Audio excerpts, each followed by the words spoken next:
Hi, and welcome to this subject leader session on breastfeeding and the teaching resources that are available for schools. My name's Sally Goodwin-Mills, and I'm an Advanced Health Improvement Specialist in Infant Feeding and Maternity based here in Leeds City Council. I really appreciate you taking the time to listen and find out more about how you can support children and young people to become comfortable and familiar with breastfeeding through learning at school. The UK has some of the lowest breastfeeding rates in the world, with 80% of families saying that breastfeeding ended before they wanted it to. The leading experts in the field, including UNICEF's The Baby Friendly Initiative and the Royal College of Paediatrics and Child Health, believe that including breastfeeding within the school curriculum will have a positive impact on parents of the future. The United Nations Convention on the Rights of the Child states that education about breastfeeding is the right of every child. And research suggests that decisions about how babies will be fed are made long before pregnancy and when young people feel comfortable with breastfeeding. This creates more confident parents and facilitates wider societal support for new families. In Scotland, for example, breastfeeding already forms part of the curriculum for excellence in health and wellbeing, while the role of breastfeeding in infancy is specified in the food and health curriculum. In England and Wales, while the current curriculum does not specify or specifically mention breastfeeding, there are many places where it has a natural home. Throughout the key stages, the science curriculum in England and Wales looks at life cycles. From notice that animals, including humans, have offspring which grow into adults, and find out about and describe the basic needs of animals, including humans, for survival, so water, food and air. In year 2, to reproduction in humans, as an example of a mammal, including the structure and function of the male and female reproductive systems in Key Stage 3. The discussion of breastfeeding also sits neatly in the new relationships and sex education and health education curriculum in England and Wales. The subject of breastfeeding touches on health and nutrition, family relationships, roles and responsibilities of parents, and body changes in puberty.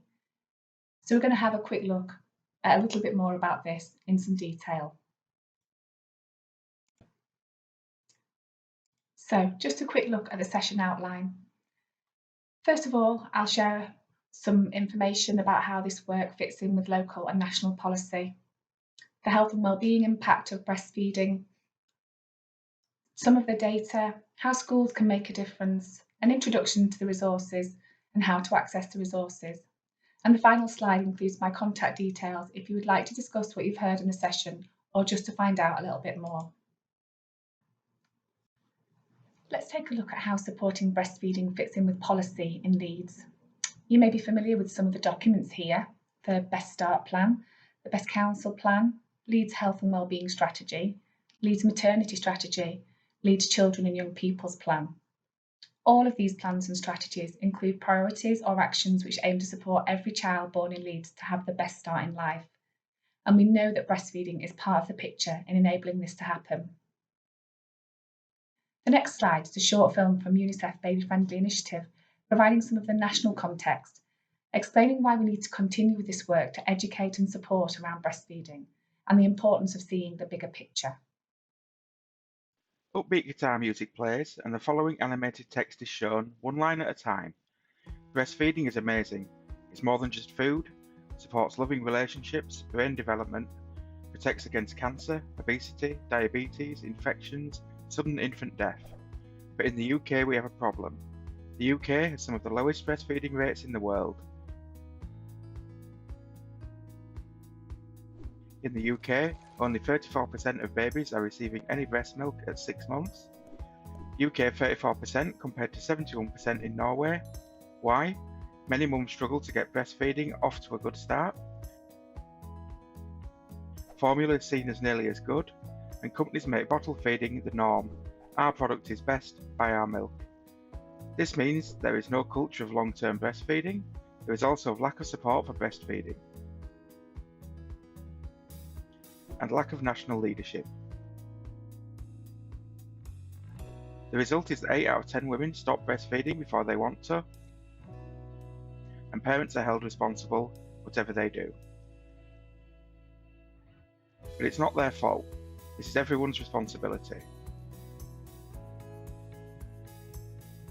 We need to look at the bigger picture and change the conversation.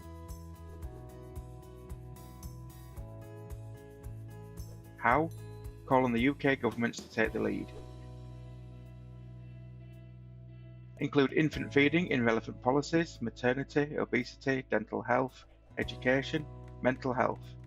Provide support in communities, homes, health settings, and protect babies from harmful commercial interests. Together we can remove the barriers that prevent breastfeeding and create a supportive, informed environment for all parents. Add your voice. unicef.uk/BFI call to action. So how does breastfeeding make such a difference? Why all the fuss? Breast milk provides the ideal nutrition for infants in the first stages of life, and current national and international guidance recommends exclusive breastfeeding from birth and for the first six months of life, with ongoing breastfeeding for 2 years and beyond. There is substantial evidence to suggest that breastfeeding provides protection and reduces the risk of a number of childhood illnesses and longer-term health conditions. So let's take a closer look.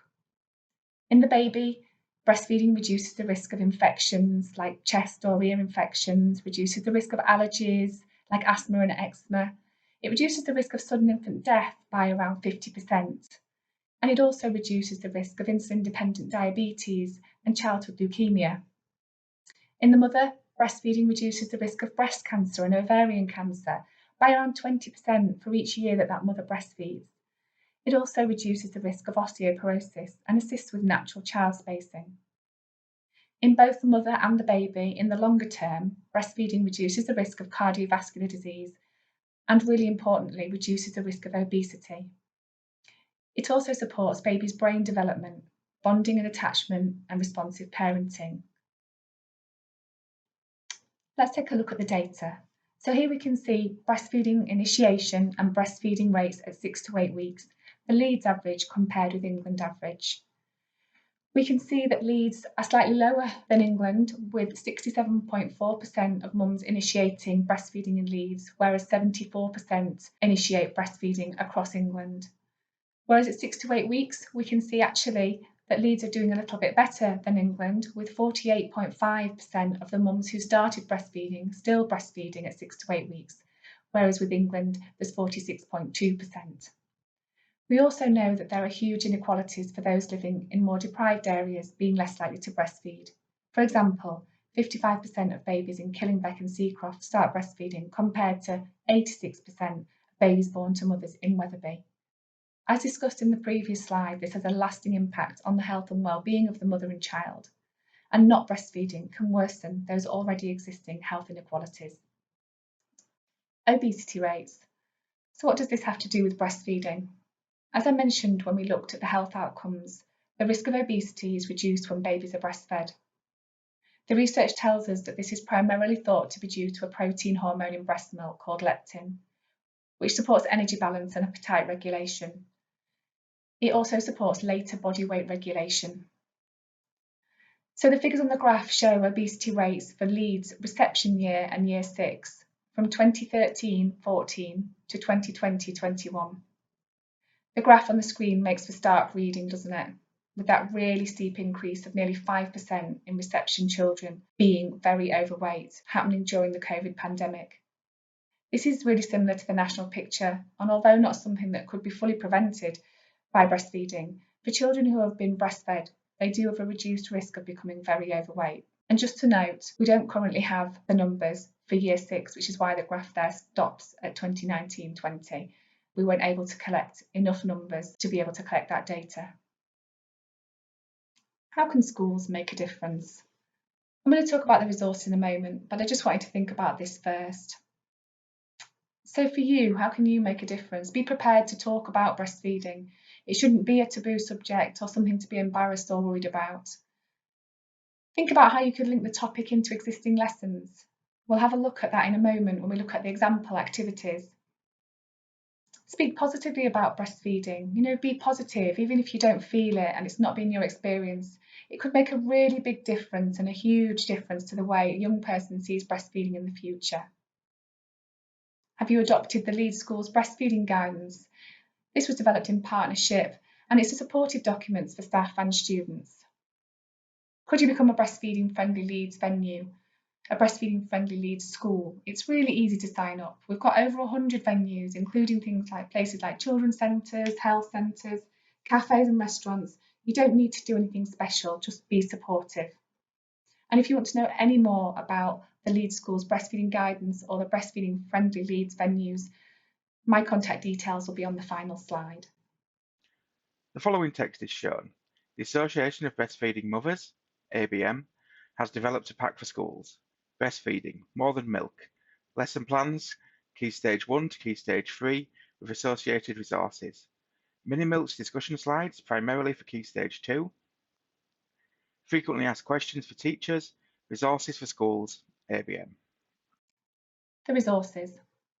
The resource pack has been created by a qualified teacher and international board certified lactation consultant to support schools to allow children to learn about breast milk and breastfeeding, which in turn will contribute to their future confidence in breastfeeding and their ability to make informed decisions about how feeding their baby when the time comes. Lesson plans for Key Stage 1 to Key Stage 3 with associated resources. There's Mini-Milk's discussion slides, primarily for Key Stage 2, and frequently asked questions for teachers. The link on the slide also takes you to the pack. It's important to recognise that there are as many personal experiences of feeding babies as there are people doing it, and these experiences are often really meaningful for the people that have lived them. I expect many of you to be parents yourselves and thus have personal experience of feeding babies or have been around family or friends when feeding their babies. Whatever your experience, this resource aims to help you to guide fun activities and conversations while maintaining a focus on the evidence and the value of breastfeeding. Mini-Milks. This is about normalising breastfeeding for school-aged children. It's about having conversations and discussion during class time. There's a really good selection of slides called Mini-Milks, which can be used for short discussion sessions. So like it says, 10 or 20 minutes discussions, which can be timed really flexibly. It can be used as a group work, as a whole class or paired discussion. And it can be used as writing prompts too, supporting other areas of the curriculum. And to support you in using the Mini-Milks, there's a fairly extensive notes section with extra information for teachers to ensure that you feel well supported. There might also be an option for a peer supporter in your area to come into your school to support a session. If you'd like more information or to contact someone about this, please just do get in touch with me and I can put you in touch with the right person. A series of small cards numbered from 1 to 10 are shown on screen. The first card is an image of the word cancer being rubbed out by an eraser and the text Hamlet, a cancer cell killer so babies may be less likely to get cancer. The second image is of a stop sign with the word obesity below it and the text leptin, a sign that you are full and should stop eating. The third, an image of a mother holding her baby and the text oxytocin, something that helps you to feel you trust your mum. The fourth, an image of a sleeping baby and the text melatonin, something to help you fall asleep. The fifth, a cartoon image of a germ with a prohibition sign and the text Secretary IgA, something that can fight any germ you meet on the bus that day. The sixth, an image of a multicolored chameleon on a branch and the text stem cells, free agent cells that can specialize as any type of cell in the body, used for repairs. The seventh, a cartoon image of a computer game character eating tokens, and a pair of hands holding a video game controller with the text lactoferrin, binds excess iron so harmful bacteria aren't able to feed on them. The eighth, an image of a glass of water being poured and the text water. Breast milk contains all the water a baby needs. The ninth, an image of a person making a heart shape with their hands and the text human milk oligosaccharides, HMOs, sugar to feed the friendly bacteria in the baby's body. And the 10th, an image of people in high-vis jackets rendering a wall with the text epidermal growth factor, helps prevent allergies by helping the walls of the body's intestines to close up. This example activity is called Beyond Food and Drink. Here are 10 other things that you find in breast milk, along with a brief description of why each is there. If you could only keep 5 of these, which one would you choose and why? So this could be done in a small groups or whole class or pairs, and then share their choice of 5 ingredients to keep after their discussion. An example might be to take a look at the common themes, which did everyone choose to leave out and why?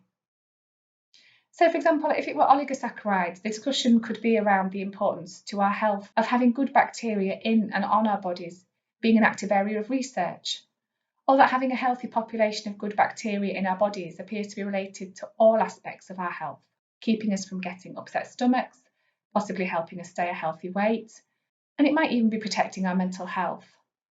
So this is just one component that we're talking about here. So it could be kept relatively short, or to discuss more, making it a much longer session, looking at more of them. It's really important to note, however you do this though, that none of these components are found in formula milk. And some of these things can only be found in breast milk, like living cells, stem cells, and antibodies. So thinking about this activity, where could it be slotted into your existing curriculum? For example, science or ethics even, human biology. You'll know much better than I do. A poster is shown on screen with an image of a baby crawling and the text, "Breast milk benefits. The more breast milk your baby receives, the greater the benefits." Around the image of the baby are several circles showing the different benefits of breast milk for babies. Another example activity. This can be a really quick and easy way of sharing information about breastfeeding using the information on the poster. This is really self-explanatory and can be used in a number of different ways. Using the poster to highlight the benefits of breast milk and then asking, are there words here you don't understand? Do you know how to spell the words? Do you need to look them up? Or having pairs discuss and try and remember as many of the benefits as possible. How many can you remember? Have you got any questions? What do they already know about them? It's a really simple way of engaging conversation with young people. Two identical line drawings of a woman's breast are shown, with an image of an ingredients list under each.